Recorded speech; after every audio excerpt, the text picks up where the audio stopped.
almost blinded you by the lights from the starters of race 14. Well, second race of the weekend at Laguna Seca, round 7 of the World Super Touring Championship, and it's the sun's gone down, and we're still going to see some of the action until it gets totally dark by the end. News mid-session of further confirmations of the American Super Touring Championship, which we're looking forward to immensely. They have had to go their own way on it. They've allowed, effectively, the V8 to get in, but it's going to be a 2-tier championship. Swinny, wasn't that that was correct, wasn't it? They're not going to be all hatchbacks or standard saloons. We're going to have some muscle at some places, or if not all of them. Yes. We'll do a proper a deep dive onto this when we get there, because there'll be a pre-season event. But yes, there's going to be a V8 class and then a ST class, which will have similar cars to what you see here, including 2 of the cars from this grid. Yes, the Team 3M are going to stay here. Well, they'll be doing the rest of the championship, but then they're going to come back and set up camp in the United States, the 3M team. But the drivers, that is still remaining to be seen. Wickens has got plans, but he hasn't made them known yet. And the same for, well, we kind of know what Bianchi's going to be doing, and whether that means filling one of the Renault slots in the Worlds, we'll have to find out more later. But he's still Euro-bound by his contractual obligations for the I nearly said only then Megane that you see in front of you, but in a different shade of blue. Gasho is on pole after finishing 10th. It is going to be teamwork from the fronties to prevent the rear-wheel drivers getting their own way. We're expecting action from the very get-go.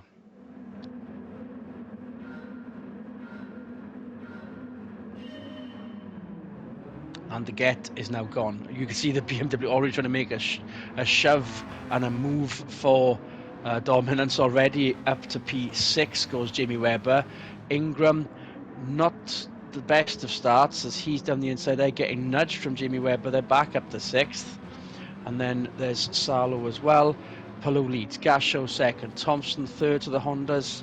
Still very much present. There goes Salo. And oh dear, that's Ingram off. Whether that's actually the deliberate, I mean, it's early days yet. That would be the traffic jam in effect, and it's just extremely unfortunate that the best driver in race 1 has to do it all again from the very back after the exit of turn 3.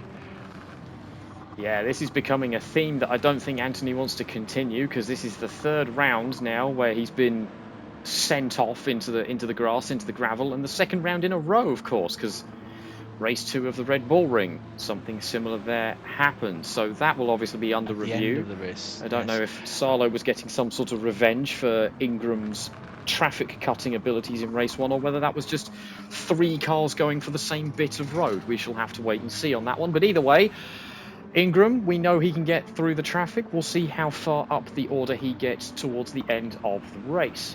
Speaking of up the order, there goes Ayalo up to 8th, so championship points, name of the game for him, even if it's not the race win. Gasho definitely wanting to get as good a finish as ever. Still P2 there.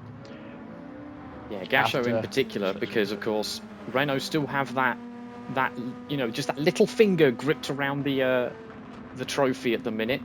Provisional championship leaders, but they have been losing so much ground to Alfa Romeo over the last few rounds that a win plus fastest lap would seriously put them back in this title fight.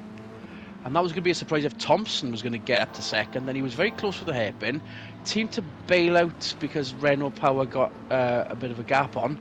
Kobayashi up to 4th. Lammers down to 6th because Webber just overtook him by the looks of it. And Webber's going to be down the inside of Kobayashi for the ascent. Okay, he had a look, look, but Kobayashi slammed the door on him. We know how good the BMW is on its brakes, so that was smart driving from Kobayashi there.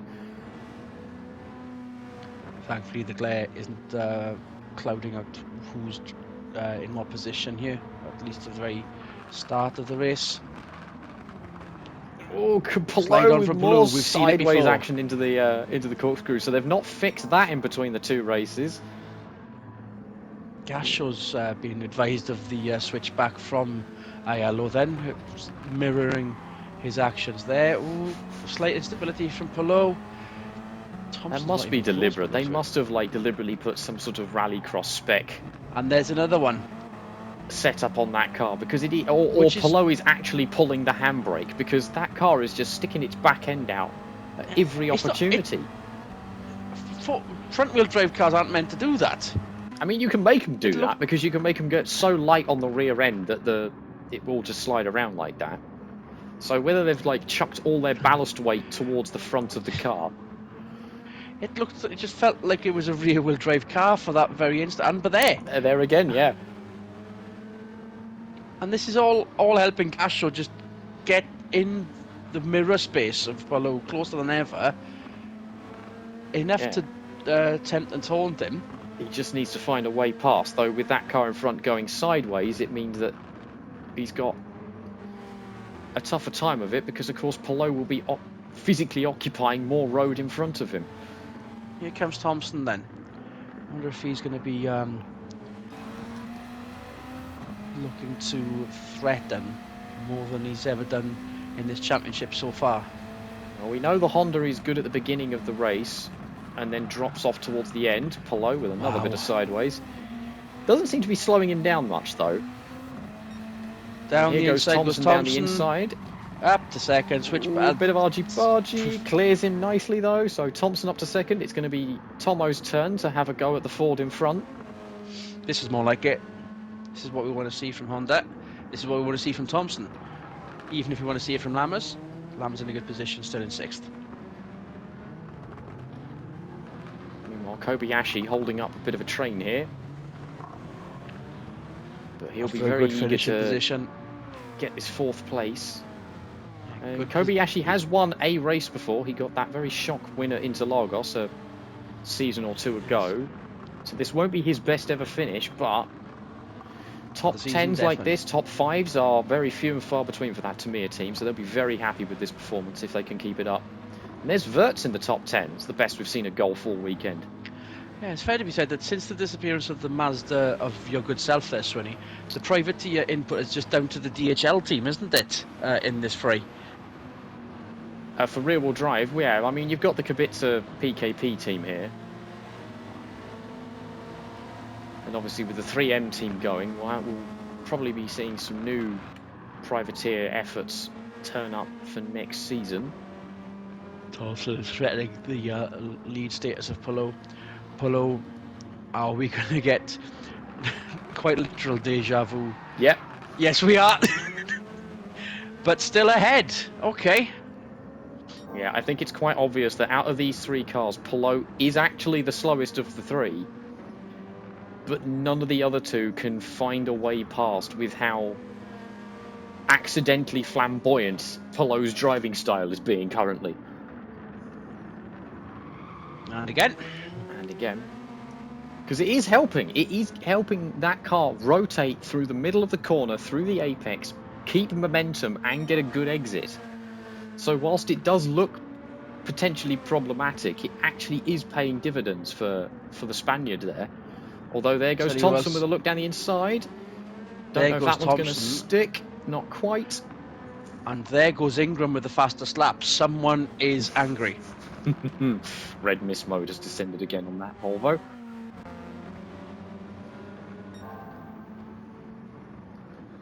And Palou being a blocker to Thompson, who, in fairness, perhaps should have took the lead by now. We are predicting that, given the form book, this is the best it's going to get, and the gap is already forming. Yeah, these 3 are breaking away from the other cars, so Kobayashi is definitely holding everybody up. I feel like that will be someone will break through eventually. Whether they'll catch this top 3, I'm not sure. They're not too far behind, but there's definitely a significant gap there. Palou, that's a bit too sideways. That allowed Thompson to catch right back up on the back end again. They keep it very tight through here. That's an interesting line. Gasho's now all over the back of them again, so these three are definitely in a block. Thompson's threatening to move still. This is the most aggressive we've seen Jason Thompson all season, so it's definitely nice to see the Honda being the attacker for once.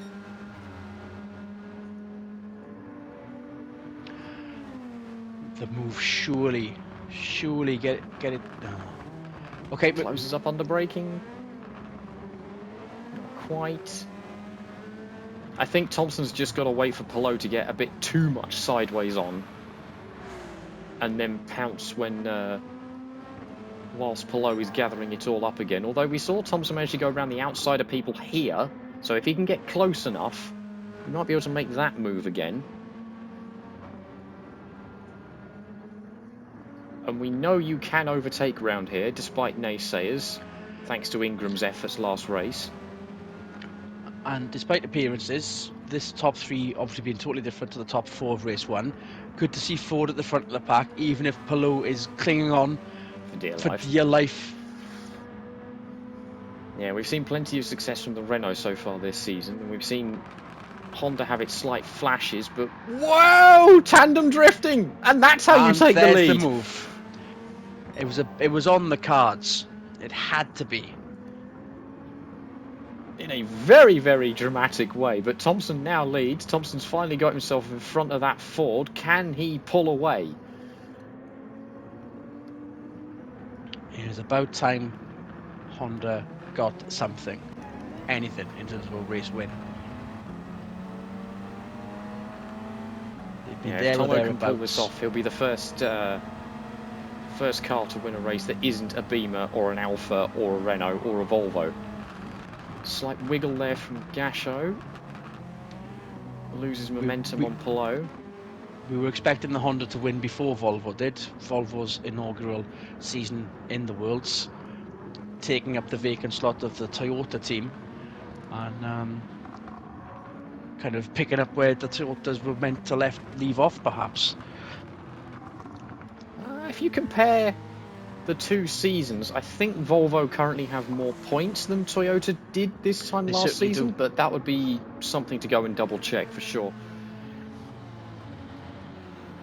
Meanwhile, Kobayashi being the roadblock. He's got Lammers behind him now rather than Webber. I don't know if he'll continue to defend as aggressively against a fellow Civic. No, he appears to be doing so. Slowing everybody right down for the kink. Try and back everybody up into each other, cause people to trip over each other. Ayalo looking a bit aggressive on the Beamer in front. And there's Salo with more sideways action, so it's definitely a Ford thing rather than just a Palou thing. I'm sure that's on a t-shirt somewhere. It's a Ford thing. It's a Ford thing. It's a Dave thing.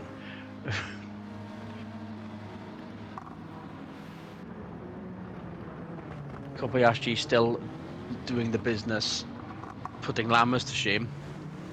Yeah, this will be a big boost in their privateer points haul if Kobayashi nice to can see keep Volvo this one up. In the top 10. Verts up to 10th. Ekstrom just outside it, which is where he was pretty much for most of last race. Ingram's made his way back up to 14th. And up with the Alphas he was chasing for race one, because obviously they don't like the traffic. Evidence that they'd fallen back from the back of the top 10 into the swarm. After starting 10th and 8th, their rear-wheel drive capabilities not allowing them to get any positions at the beginning of the race. Ingram, very careful not to go in the back of Whitman there. Flashing his lights at the Alfa Romeo, so someone is definitely on the warpath. Now then, I mean, nobody else has done that when there's ever been a night race or a sunset race. I wonder if the stewards, I mean, they've been very open, the rules. Maybe a warning for that if they're meant to be on permanently. Because they were definitely, I'm sure they were off. Flashing on and flashing off is worse than just high beam, I think he was clicking between high beam and low beam. Let's hope so. alternate line for Ingram. He knows the switchback is on, but still too much of a bumper. A little tap to the in his Alfa face. front, just a little bit of a hurry up. Either to get Whitman to move forwards a bit or to unsettle. Either or will work. Here's a switchback, especially if Ekstrom's going to be blocker for the guy in front as well. Not quite enough space there to get it done. And the Alpha's definitely pulling away there, so I don't think he'll be able to send it into turn 1. He's going to have to be a bit more careful and a bit more opportunistic. We've sillier things that happened in race 1 and Ingram was all over them. Yeah, that was not. But there's a train. Conducive line there. Absolute conga line from 4th on down.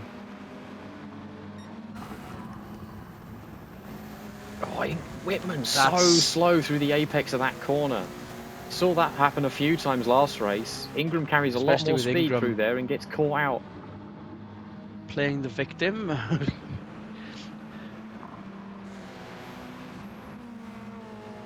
And this is all happening because Kobayashi's maintaining that 4th place and backing everybody up into each other. So there's lots of tripping up going on.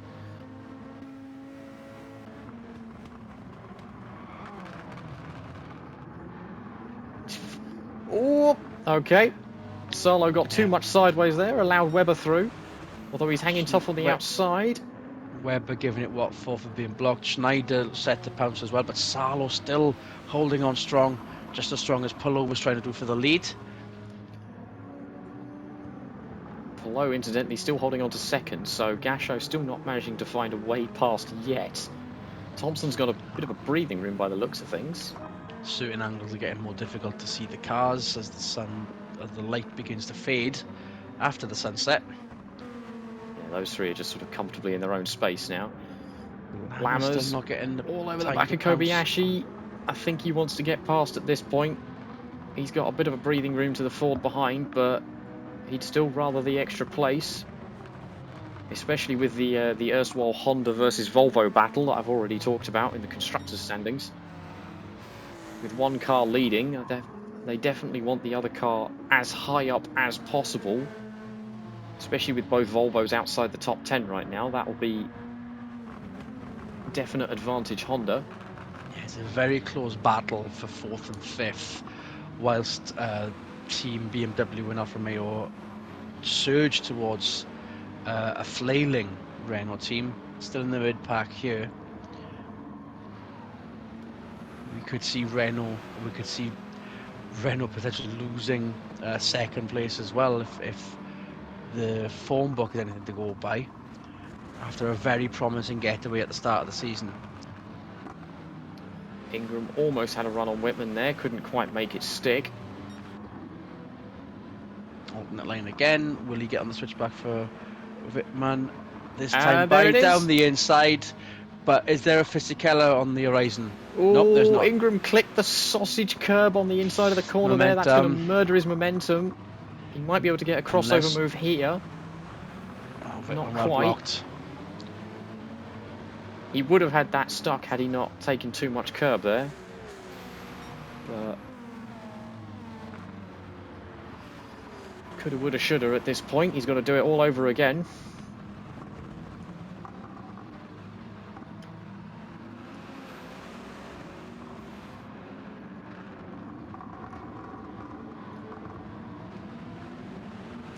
Just holding on to 10th, just holding station, not really threatening the Golf in front.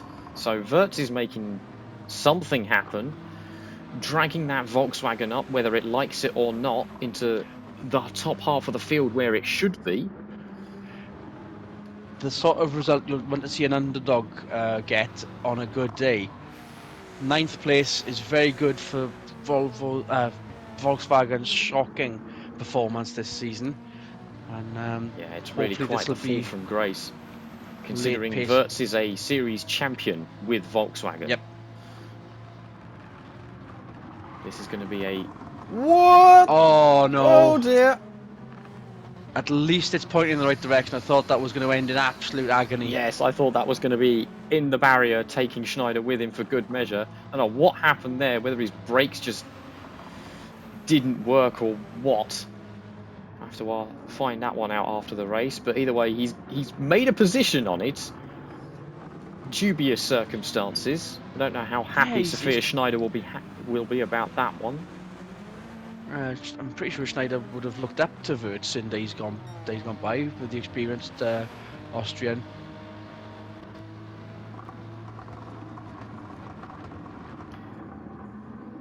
Being a bit of a father figure, so to speak, in teams gone by. Yeah, he's done a lot of driver coaching over the years, doesn't Nico Wirtz? And Schneider takes him back on the outside. There we go. What you could do dirty, I can do clean, she says. Yeah, absolutely. And here goes Aiello around the outside. So Wirtz getting the freight train here. But at least it's still just a top 10 position. But there comes Ekstrom. Ekstrom's got here momentum. Here comes the 2 Alpha. Is the other Volvo ahead of Wittmann by now? Yes. Wittmann has dropped off the back there quite a bit. Oh yeah, sorry. It's dark, I'm getting them mixed up. So Wittmann's going to have to be careful. She's got, just because you've won race 1 doesn't mean you can dawdle and not score any points in race 2. That's not going to make your championship efforts not going to do him any favours. Meanwhile, Fisichella now has a Volvo in front and a Volvo behind. Yeah. He's going to have to be careful not to get mugged here by the 2 of them. Oh, that was painful. It's when you get in Ingram getting a face full of Alpha. Yeah. Ekstrom just put the block on a little bit there. Concertina effect did its thing. Aiello has got past Schneider, so he's on a bit of a charge now that he's free of the rolling roadblock that is the Golf.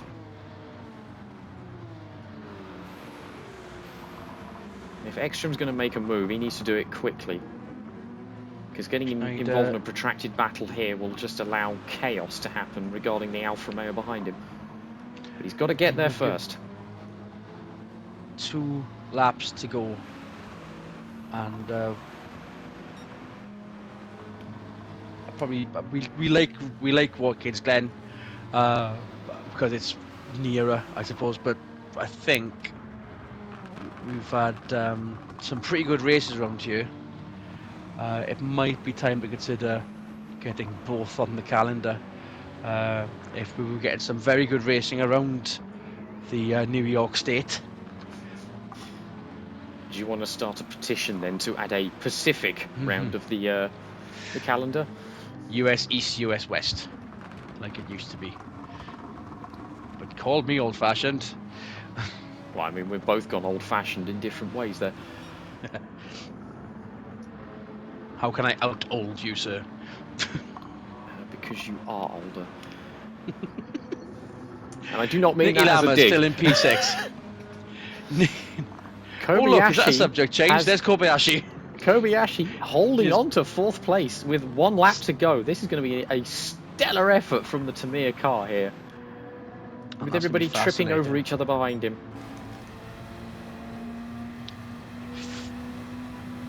We had drive of race 1 down to Ingram. I think this is drive of race 2 for Kobayashi, even if he does slip from 4th due to the overbearing BMW of Jamie Webber.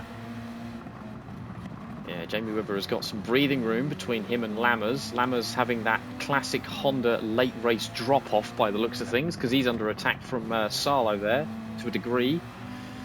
So Kobayashi, I think, has only got 1 car to defend against here.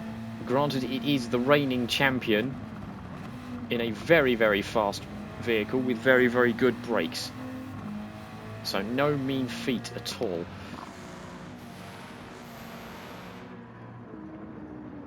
Into the kink. Nothing doing there. Webber might be able to make a move onto the down the inside of the corkscrew, where we've seen a lot of scruffiness so far.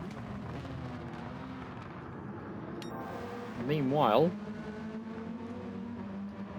the bigger news, finally, good on Honda, something of note, finally sought after. Front of the field for qualifying, front of the field for race 2. Thompson finally gets the win in. We didn't really focus on that towards the end. Palou, very good finish, and this is news. Sakon Kobayashi with a stellar effort to stop anyone else getting by. Thou shalt not pass personified as the rest of the pack stream through. Ingram about to get, so close to getting 13th after an unlucky trip into the gravel from being punted by Palou. Dumas and Suarez just straggling. That's a shame. And yeah, what a good weekend it's been here. Some new win. Well, finally, Honda win. Would be nice to get a Ford win in America. They haven't got off the mark yet. And yeah, final thoughts on the weekend there, Swinny.